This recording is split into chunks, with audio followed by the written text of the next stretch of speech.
So thanks for showing up to our talk, Expedition Essentials, 1 year of Maschinen Mensch. This will be a talk about our first year as Maschinen Mensch. And for introductions, again, I'm Riad Djemili. And I'm Johannes Kristmann. We have a background in AAA. We worked for one of the biggest AAA developers in Germany, here in Berlin, also YAGER. And we worked on 2 announced titles, Spec Ops The Line and Dead Island 2. However, 1 year ago we decided to part with our company and found our own little studio here in Berlin called Maschinen Mensch.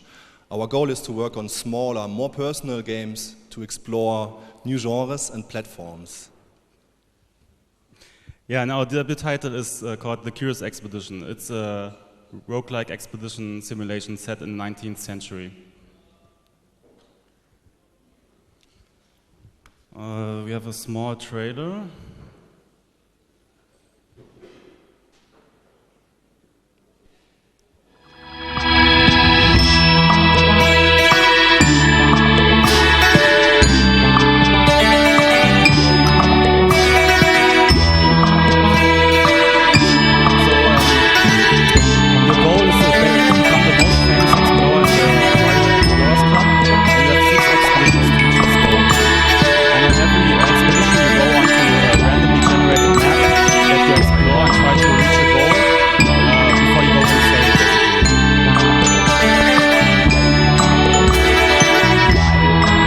Going insane is not a good idea. It's a wide mix of a bunch of different mechanics that we'll maybe hint on later on. Yeah, but this talk is not about our game specifically. But just briefly, so we've been selling the game since last year, November, in early access on our own website. And next slide.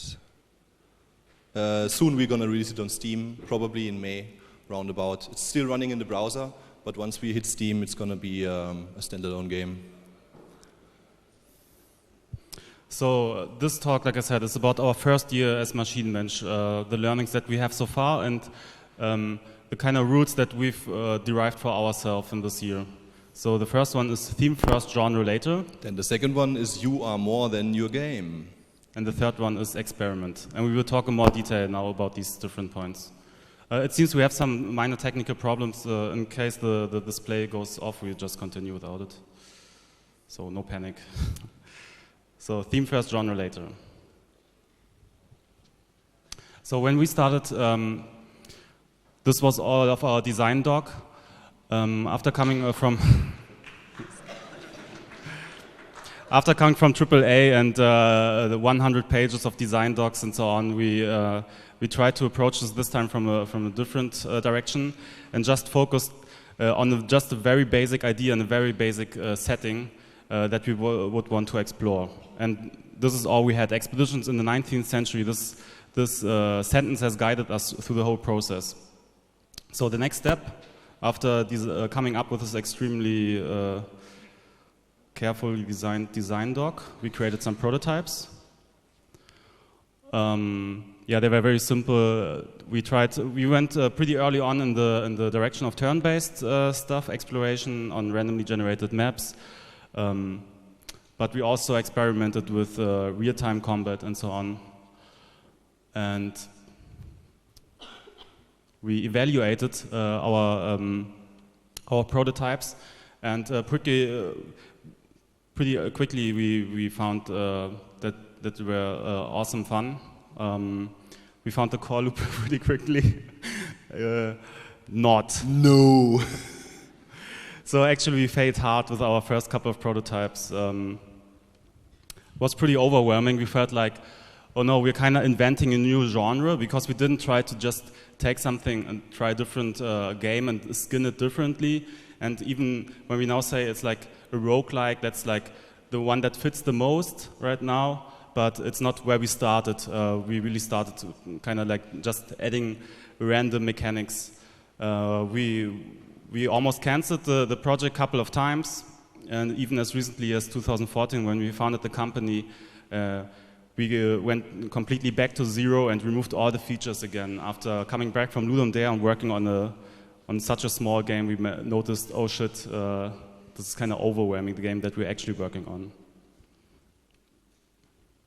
So, and this caused a lot of self-doubt and uncertainty in ourselves, because we were reading all these success stories of like games that come out of game jams and that are immediately fun after the first day and so on. We were like, oh man, we must be the most stupid developers ever, because we're not arriving there. And even when you talk to journalists and so on, there's like this tendency of like, yeah, we know absolutely what we're doing and we're geniuses and so on. But I feel like, yeah, this is like the holy grail. It's really hard to reach, and even though like maybe we read a lot about it, I don't think that it's necessarily an accurate representation of what we as developers go through from day to day and all the uncertainty and struggle that we face. So there was a lot of doubt in us, but eventually we figured, hey, doubting yourself is okay. It can be a starting point. Right, so there still needs to be a point, obviously, where you should quit your game. We're not saying like go on with your game forever and like no matter what, go bankrupt and so on. There must be a point where you say like, okay, this experiment, this thing failed, let's start over, let's do something else. So how would you decide when to start over and when do you decide how to continue? And we have a pretty basic rule for that. So, for example, if your game is a mechanic, you have seen a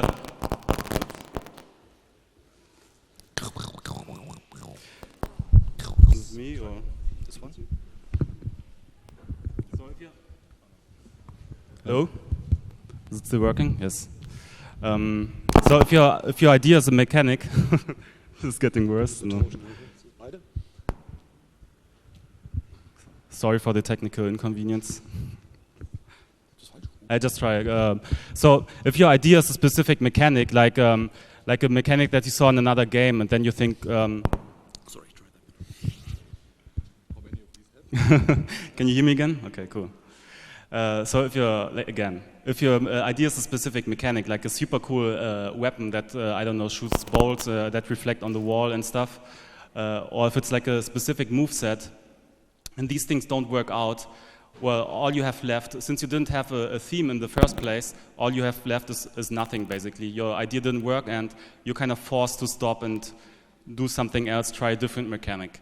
What we try to do is approach it from the other direction. We come up first with a theme, with a feeling that we want to achieve, like, for example, the feeling of isolation or freedom or being able to fly. And or going on expeditions. Yes, or expeditions in the 19th century. And we feel like we throw a bunch of mechanics onto this theme, and if one of the mechanics doesn't work, it's not so the world doesn't end, the project doesn't have to end because you just try the next mechanic, because you still have a theme that you are believing in, that you are passionate about. So kind of we canceled a lot of mechanics in the game. We tried you could make like 5 other games out of the mechanics that we canceled. But we always kept the theme because that's what we were passionate about, and that kept us going. Okay, so one thing we also did very early on was we talked about our game. Coming from the AAA background, we were used to sitting behind this giant wall, which was between us and our player base or the press, and we weren't allowed to talk to anybody without going through like a 3-day media training to know exactly what to say. So when we were independent, we could say whatever we wanted to say and to talk to whoever we wanted and post screenshots and everything. And that's exactly what we did. And it was really helpful. It built up like a almost bi-directional relationship between us and the people who were interested in our game or shared our fantasy of what we wanted to create. But whenever we talk to somebody about our approach, we hear, not every time, but sometimes we hear this like, oh, but I have nothing pretty to show. Well, we didn't either. We had just like some crappy screenshots, but nonetheless, it was very, very helpful to show that stuff very early on. Yeah, and since we had the theme already nailed down from the start and knew we wouldn't change it, that helped us in articulate the game idea early on. So even when we had like a shitty screenshot and you couldn't actually tell what the specific game mechanics were, it was already enough to plant the seed of this idea of like, hey, it's about expeditions. Basically, that's all you need to know for now. So our second essential is you are more than your game. So there's one thing we did quite a while ago, which was called the FemCrunch. I watched one of Anita Sarkeesian's videos, and one was with the Smurfette problem, that you have a male cast accompanied by one female, which is like a common pitfall for developers. And when we started out, we knew we wanted to have a lot of female explorers in there as well, because we didn't want to do that. But yeah, you know how it is, you're developing a game, there's so many stuff you're working on, and eventually you end up, as we did, we had like, I think 8 or 9 male characters and 1 female. So we were doing the Smurfette thing as well. And that's where I said, okay, stop this, we're not gonna work on anything else in the game, but we're gonna put there in female explorers until we have an even cast of male and females. And this worked out really well for us. Initially we had the fear that we wouldn't find enough interesting persons, because you don't tend to learn that much about female personalities of that time age in schools. But once we talked about it again on Twitter and our other channels, we got a great feedback from the community, pointing us to Wikipedia articles, and there was a tremendous flood of super interesting personalities we were super easily able to put into the game. And eventually even Anita Sarkeesian picked it up and tweeted about it, which was really awesome for us. And just recently, this amazing person did a little song, the FemCrunch Blues, at the last Talk and Play. So this was a sign to us that the idea of doing a FemCrunch was kind of like spinning out of our control. Other developers have picked it up as well and are doing it, and that was a very, very satisfying moment for us, seeing that thing growing out of our boundaries. So yeah, in a sense, we try to be really authentic with our communication. It's the one thing we are having a super big advantage over larger companies. We can show the persons behind the game. We can show that it's not only the game we are doing, but we can show us and share our dreams and our beliefs with our community. And this gives us a head start in front of all the million budgets marketing of larger games. So one part of this is as well that we are constantly updating our game since it's been released every 2 weeks with a little update video where we are talking about the new features, and when we can also show our faces and talk directly to the people who believe in our game. And usually we also do this on the first cut. So the best videos usually are when problems crop up in the recording, or when we say the wrong dates. I usually always say the wrong dates. And then we have to make the little annotations in YouTube and fix that. But yeah, that just adds to us being showing that we're just normal human beings and are trying to make a game. So from a different point of perspective, a way of looking at it is to think of it in terms of stories. So there's so many good games nowadays that, as you might agree, is that just being a good game is not enough these days to get other people to talk about you. It's not enough to get press to write about you. You have to be an interesting game, and this is where You Are More Than Your Game comes in. You also can put in your own personality and your own passion into this aspect to get press coverage. So we think in these things in terms of stories. So what kind of stories can we offer? Like each story is kind of an aspect about us, plus the game that might be interesting to somebody else. And it's important when you talk to other people about these stories that for different people, different stories work, and you never know what is interesting to another person. Like here are some examples. Like the first one we mentioned is the FemCrunch. That's some people are passionate about it, some people don't care at all about it, some people are interested in things like the fact that we are running in the browser, but we're still kind of a core game. So like we had an article, for example, on PC Gamer about this aspect. We run on HTML5 game, on HTML5, we're former AAA developers, we're funded, and so on. So all of these things are things that when we talk to somebody, to a journalist especially, we can hint at them, and then if somebody's interested in one aspect, we can follow up and try to get coverage out of that.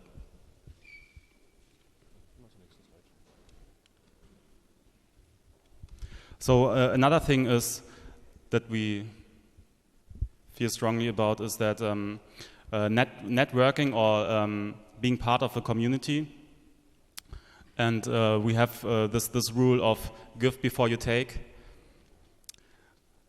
This counts for online as well as offline communities. So online communities like Twitter, Reddit, Facebook, and so on, they all have their different netiquette, their own roots, their own culture. And when you start using them at the point where you are actually releasing, then it's already too late. You have to be there early and build up a reputation and understand the community so that when you can actually use it while you are releasing, that you can then use the full power of the network. Or not even releasing, but like starting your Indiegogo campaign or whatever, so you're not coming completely out of the blue and expecting people to all of a sudden be super excited about your project, but you have talked to them beforehand so they know you already. Yeah, and this also counts for offline events like this. There's this awesome talk and play event here in Berlin, bi-monthly, and even if you don't have a game that you're working on right now, or if your game is in early stages and so on, I would still, if you're in Berlin, still recommend to go there and just show up, give feedback for other people, start talking to people. That's better than just showing up in the moment that you have something to pitch and then pitch it and then disappear again. We think there's a better way to kind of interact with communities. Yes, and last but not least, experiment. Oh, yes. It's your slide actually, sorry. Yes, what could possibly go wrong? So like we believe heavily in experimentation and taking risks, since we are like just the two of us as a company with some small outsourcing. We can take bigger risks than big companies, and we see this as a big strength. Like one risk that we're taking is, for example, using HTML5 or like using this kind of for core games unproven platform. But still, we just try and see what happens. Yeah, I mean, making a browser game nowadays is really feels like an uphill battle. Especially amongst the hardcore audience, they have a very negative stigma, like the shallow experiences, there's no real gameplay in there. So that was really hard for us, and then also probably the biggest problem for all small developers is the visibility thing. So we had the experience whenever we showed the game to somebody and they were playing it and they understood it, which can take some time. They really liked it, but yeah, there was still the problem. Well, they first had to buy it or watch some YouTube video. So one experiment we did was we made it for free. We did it once. I think that's the old date in February, March, and we just did it last weekend as well. This is also due to the technology we are using, because HTML5, it runs in your browser, you don't download it, so we can just open up the servers, let everybody play, and then after the weekend is over, we shut down the servers and say, okay, thanks for watching it, but if you want to keep playing, well, you might as well consider giving us a little bit of money for it. So yes, this was a huge success for us. As you can see, this spike here is our weekend. However, it was completely not as we expected it to be. So the secret plan was basically, okay, we give it out for free. So eventually when we shut down the servers and say to the people, well, now you have to pay, then we were expecting not that much of a spike, but at least a spike. But instead, people bought it already while it was free. And that was really surprising to us and showed us that it's really only about the visibility. We have to show them that we are making a good game, even though it runs in the browser. It's not going to be free to play. It's going to be an amazing experience if you like the kind of gameplay. And they bought it already, even though they could have kept playing it for 2 more days. And as you can see, it even had a little bit of a nicely long tail followed afterwards. So that was a great experience. Yeah, so the experiment was kind of successful, although it was completely a different outcome than we expected, like you just said. So, but that you can only figure out with experimentation. So that was it. Just to sum it up again. So theme first, genre later. You are more than your game. And experiment. Experiment. These are all the roots we've learned in this first year of our company. Next year we might completely disagree with those again, but that's all we have for now. And hopefully you found it useful. Yeah. Thank you very much.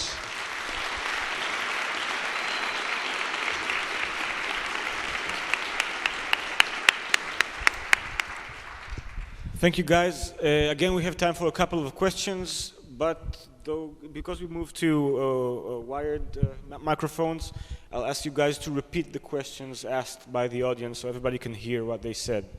Sure. So, any questions? Yeah.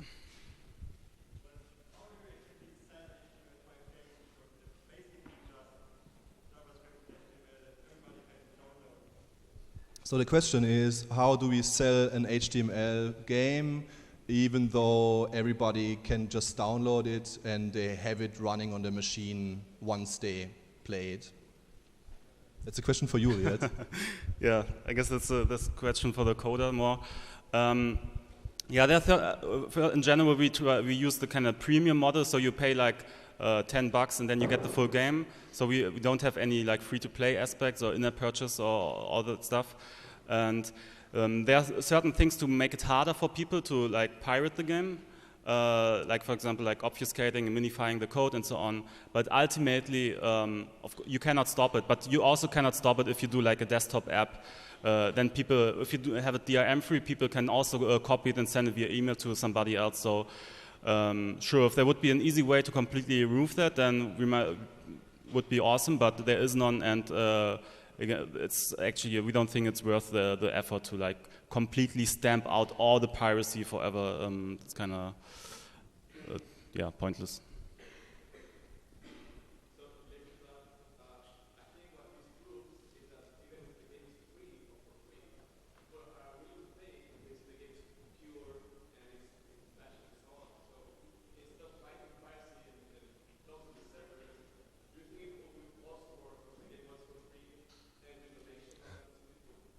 So the question is, if I understood it correctly, with giving away the game we could as well give away the game for free and hope that people more on a donation basis give us money. Is that what you wanted to say? Yeah, my initial reaction when I first saw the sales of the weekend was, yeah, we should totally make it for free all the time. But wait a moment, nobody will buy it then. That's a tough one. So far as I know, the donation-based approach is not working that well for most of the games. I know Dwarf Fortress does really well with this, but they have a super strong community. So we have not dared to do that.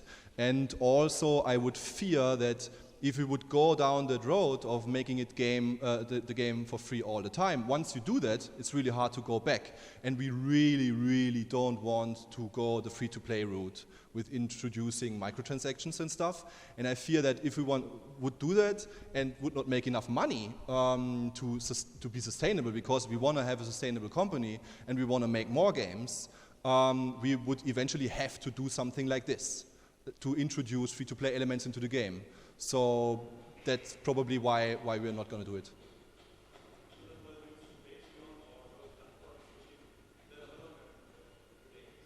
Yeah.